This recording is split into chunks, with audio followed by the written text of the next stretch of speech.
All right, so this is my first attempt at a cooking video, and I thought today I might share my salsa recipe, my famous salsa recipe. So I'm gonna start with my ingredients. I've got some cilantro and half a big white onion right here. Got a couple jalapenos, a little off screen, some firm, about 1.5 pounds of firm Roma tomatoes, plum tomatoes that I'm gonna cut down. Corn is out of season, so I've got some frozen corn that I'm going to roast up in a skillet, and some black beans as well. And I'll have salt to add to that. Starting with a 14-cup Cuisinart food processor. You can use a smaller food processor if you'd like, but you obviously have to do smaller batches. I have a skillet off to the side here that I'm gonna turn on to about medium heat for a couple minutes to preheat. We're gonna do the corn up in that. But in the meantime, I'll show you a couple. The first thing you can do is start with a handful of cilantro. It's already been washed. Try to get the cilantro, most of the stalks out of it. A little bit's fine, but try to get most of the stalks out of it. Some people are really sensitive to cilantro and find it to be very metallic. But it is a spice, and you can control the amount of, pepper. It's a peppery spice by controlling the amount that you put.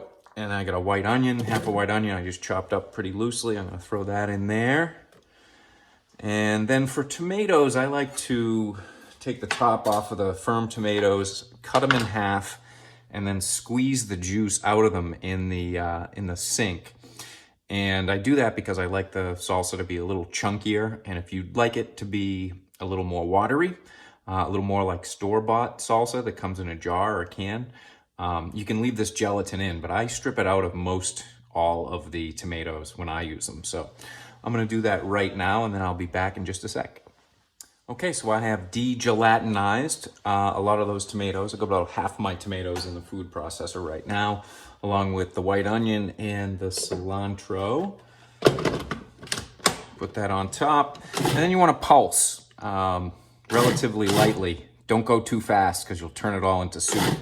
I actually like to pulse to the beat from the Terminator. When the Terminator is hunting someone back in 1984, is the Terminator, Linda Hamilton, Michael Biehn, Arnold Schwarzenegger. Check it out if you haven't seen it. It's only a legendary science fiction movie. And the beat goes da da da da da da da da da da, and that's the beat that I like to make the salsa to.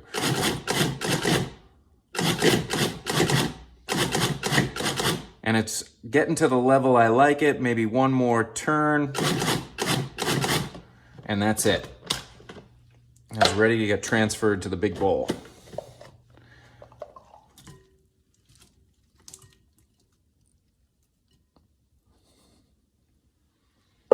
I'm doing another batch anyways, so it doesn't have to get super cleaned out. That's fine. Now, in the meantime, my pan to the left is hot enough for the corn. That's just a simple non-stick skillet. I'm just putting the frozen corn in there now. That's gonna need about, 6 or 7 minutes to get brown. You just wanna give it a good roast, get it black on the outside, roast it up. When it starts to pop inside the skillet, you'll know it's looking pretty good. I do have some black beans right here. This is 1 can of black beans. I like to use about half. So I'll put about half of those in, set the rest aside for another purpose later on. And the last thing I have to do is cut up the rest of my tomatoes and my jalapenos. Now, when you're cutting a jalapeno, the heat in a jalapeno is actually in its center. The heat in the jalapeno is in its center and in its seeds. So once you open it up like this and you see it, if you want to reduce the heat but get the green of the majority of the meat of the pepper in there, you can just cut that out. Cut out what's called the pith. This is the center whitish part, and de-seed most of it, and most of the heat will be gone. I don't want to make this particularly super fire hot, so I'm using 3 jalapenos for about 1.5 pounds of plum tomatoes. And I will take the seeds and the pith out of all of it, just to make it a little more palatable to my guests. All right, so I've cut down the rest of the tomatoes and jalapenos. I've gotten 90% of the seeds and the pith out of that. I've got my corn working on the side here, getting a little brown inside the skillet. That's all going pretty well. I just have to dice this up a little bit.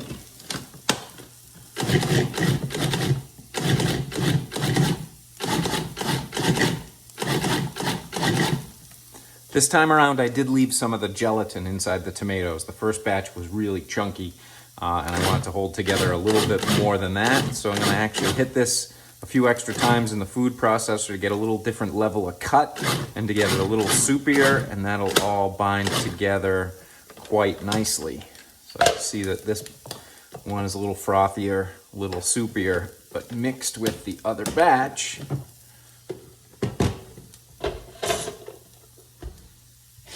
right here,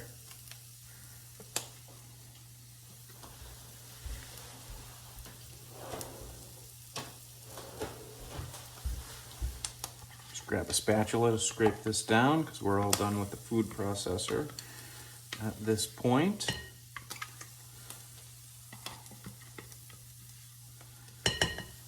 Got a good burn on my, yeah, I got a good bit of brownish black on my corn there. That looks pretty good. That can go right in. A couple clingy pieces. The spatula is rated to 500 degrees.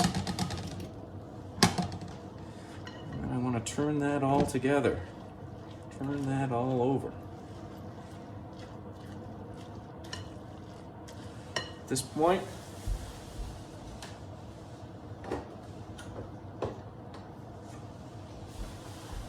At this point, it is essential to add salt. Just about 2 tablespoons full, all right? That's about a little less than 1, a little less than 2 right there. The amount of salt you want to use is totally up to you. I tend to go a little on the light side because the chips, Tostitos or whatever brand of store-bought tortilla chips you use, it's going to tend to be pretty heavily salted anyways. But some people like, more salt than I really like to put in. I put in about 1.25 tablespoons or so, but I just eyeballed it. As you probably noticed, you can measure it way more precisely than I choose, but I got a pretty good feel for it at this point. And that right there is a batch of Bailey salsa. Thanks for joining me.